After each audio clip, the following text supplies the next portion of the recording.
Hey, what is up, guys?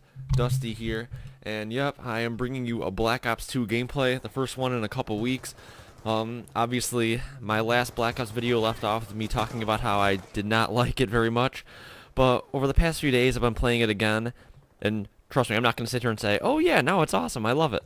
No, it still has major problems, but I'm playing it a little bit, mostly zombies, a little bit of multiplayer, and just trying to have some fun with it, not going too try-hard and getting all frustrated.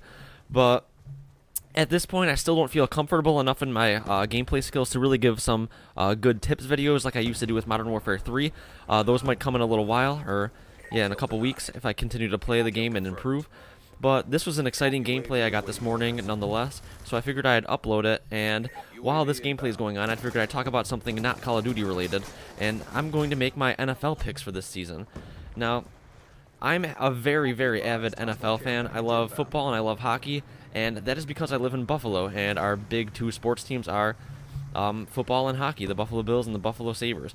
And of course, the Buffalo Bills are awful. The Sabres have been disappointing recently, but they are looking to get back on track if the hockey season will ever get back on track. But anyway, yeah, I wanted to do some NFL picks, and hopefully if any of you guys that are subscribed to me are interested in the NFL, you'd like listening to this, and you can leave some comments discussing some of the games and giving your opinion on some of my picks and who you think is going to win the games. So without further ado, here we go. The first game this week is actually tonight, and it is the New Orleans Saints and the Atlanta Falcons. And the last time these two teams played, which was only like 2 weeks ago or something, New Orleans ended up winning. I believe they were the team that ended Atlanta's unbeaten record. I think they were the first team to beat the Falcons, and it wasn't that surprising actually. Atlanta had been playing kind of iffy the past couple weeks before that, and New Orleans was catching a little bit of fire, and it was in the Superdome, so it didn't really surprise me. This one, however, I think is going to go to the Falcons. I think home field advantage is big with these two teams. It's a divisional matchup. It's going to be tough and close one way or another, but I think home field is really what decides it. If this was in New Orleans again, I'd probably pick them again. But I feel like Atlanta really feels like they need to get back on track here as the season's coming to a close. And yeah, I think they're going to take this one in Atlanta. Next up, Jacksonville at Buffalo. A very exciting game, I'm sure, for every football fan. Two teams that everyone cares about, of course. No, not really. But yeah, I'm from Buffalo, and I'm a Bills fan, unfortunately. The team is really bad. They have a bad quarterback, bad coach. But fortunately for them, Jacksonville is in a very similar spot. I do not think Jacksonville has much of a quarterback. I mean, Chad Henne has played better for them, but I really don't think he's a great quarterback. And I think Mike Mularkey is an awful coach. We had him here in Buffalo for a couple years as well, and he's bad. So this one in Buffalo, I like the Bills. I think the Bills' pass rush will be able to get to Chad Henne a little bit, and Jacksonville just does not have any type of pass rush. So Ryan Fitzpatrick is not a good quarterback, but if he has all day to throw, he still will be able to pick some teams apart, like Jacksonville. I like the Bills in this one. Next up, Carolina at Kansas City. You know, Kansas City is at home here, but let's be honest, they're probably the worst team in the league. They went so long without even holding a lead, and they're just not a good football team. I'm sorry. They have a few good players, and Carolina as well. They're not a good team either, but I feel like at least with Cam Newton, they have something. They have some sort of spark, some sort of offensive identity, and Kansas City just doesn't have that. The only reason I would even think about considering it would be because it's in Kansas City and they have a nice home field, but I'm just going to end up going with Carolina on this one. They got a nice win last week against Philly, who also sucks, and Kansas City's not really any better than Philly, so I'm taking Carolina. Next up, Arizona at the Jets. This is an interesting one because the Jets are awful and Arizona's pretty awful as well. I just think Arizona's a little bit worse. Arizona playing away, going across the country, going to New York. As many problems as there are in New York with the Jets right now, I just can't see them losing to Arizona. They're still good enough to beat the awful teams of this league, and Arizona is one of them. Next up, Minnesota at Green Bay. Minnesota started out like a house of fire, and since then, they've really cooled off the second half of the season. They have not been very good at all, and I don't think this one's very hard to pick. Green Bay had a bad loss last week, so they're going to be pissed, and it's in Green Bay. You don't have to think about this one too much. Green Bay looks like the obvious choice. Indianapolis at Detroit. If you just looked at their records, most people might think that Indy is going to win this one. I do not.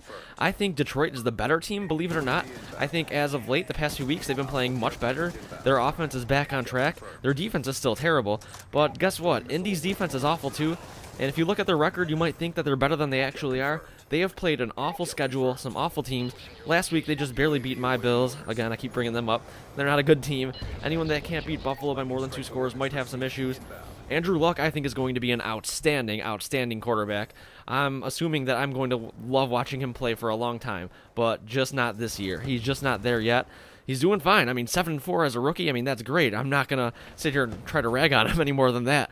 But look at the schedule that they've played. Look at the teams that they played. They're just not that great of a team, and Detroit is a very tough out still.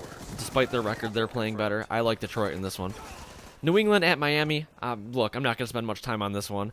New England's just better. Yeah, you could say it's a divisional matchup. It's in Miami, so maybe you can make an argument that it'll be closer. I'm sure. I mean, whatever. Miami is not a good team. They have a long way to go. New England is an AFC title contender, so not much to say there. San Francisco at St. Louis.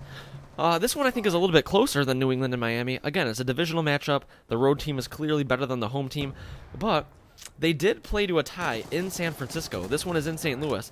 So if you wanted to make the argument that St. Louis could win this one, I would listen to it. However, they are too inconsistent of a team for me. I like Sam Bradford, but he just isn't consistent week in and week out. San Francisco is one of the most consistent teams in the league. You know the defense is going to come to play. They're a little enigmatic right now because of the whole Colin Kaepernick and the quarterback situation. However, he still hasn't shown me anything to think that he's not going to be good enough to beat St. Louis. So I'm going to go with San Francisco here. Just going to play the stronger team, despite the fact that St. Louis is at home, and they have a nice home field advantage. Houston at Tennessee.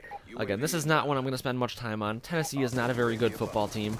They're not awful. They're not one of the worst teams in the league or anything, but Houston is absolutely the class of the AFC, possibly one of the class teams of the league.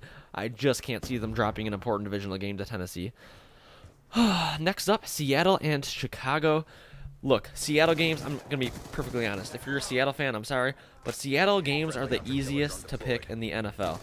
If Seattle's at home, you pick them. They are a great team at home.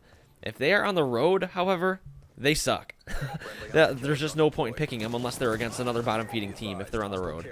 And Chicago is not quite a bottom-feeding team. I like Chicago easily here. I don't think Seattle will stand much of a chance. If they compete, I will be surprised. Tampa Bay at Denver. This is an interesting one because these are two of the hottest teams in the league right now. Tampa Bay, I think they might have actually lost last week, but still to Atlanta. But as of late, the past 5 or 6 weeks, they have been outstanding. Their offense has really caught fire. I'm pretty sure Josh Freeman is looking good. Vincent Jackson's looking good. And Denver is just outstanding all around. They have Peyton Manning. They have a good defense. They have great playmakers on offense. They are personally my pick from the AFC to represent the AFC in the Super Bowl. I think when the end of the year and the playoffs rolls around, they are going to be nigh unstoppable. I could be wrong, but that's just my opinion. And I'm going with Denver at home here. Cincinnati at San Diego. Another interesting one. Cincinnati is clearly the better team, but again, going across the country all the way out to the West Coast, you never know what could happen. San Diego could easily win this one here. They have the talent, but I mean, their coach and quarterback situation, what the heck is going on with North Turner? Phillip Rivers, he used to be great, and now it's just like, well, what is going on with him? I'm going to go with Cincy here, but I mean, San Diego is just hard to predict. Pittsburgh at Baltimore. Again, I don't know about the Ben Roethlisberger situation. Who knows what's going on? I don't think he's playing, which makes Baltimore the easy pick. Cleveland at Oakland. Yeah, that must be what other people in the country think about Buffalo and Jacksonville. I am not interested in this one at all. I'm going with Oakland. Again, you can never know when a team's going across the country. I'm always wary about picking them, and Cleveland is just not a good team. Well, neither one of these teams are good at all, but I'll just go with Oakland, and it's a tough one to pick. Neither team is good. Neither team gives you any reason to actually pick them. Philly and Dallas, probably the easiest matchup of the week. Yeah, you can say what you want about Dallas, about hating them, hating Tony Romo, but Philly is terrible. I mean, come on. Is anyone going to pick Philly to beat anyone right now? No. Dallas is the pick here. And then the Giants at Washington, probably the game of the week. This is a really tough one to pick. I'm going with the Giants. They seem like... Actually, no, it's not a tough one to pick. I don't know why I said that. It might be the game of the week in terms of excitement, but the Giants are the pick here. They dismantled Green Bay last week, which is just incredible. Very impressive. And, yeah, I'm going with them. Anyone destroys Green Bay like that, I am picking them the next week. Washington, I like. Robert Griffin's incredibly exciting. But, hey, I just don't know about them just yet. Not this year. Going with the Giants here. Well, that about does it, guys. 52-12 is the final score of my Call of Duty game. It was a pretty exciting one. I played it very, very fast-paced. Starting to like it a little more. Just having fun with it. Hope you guys enjoyed.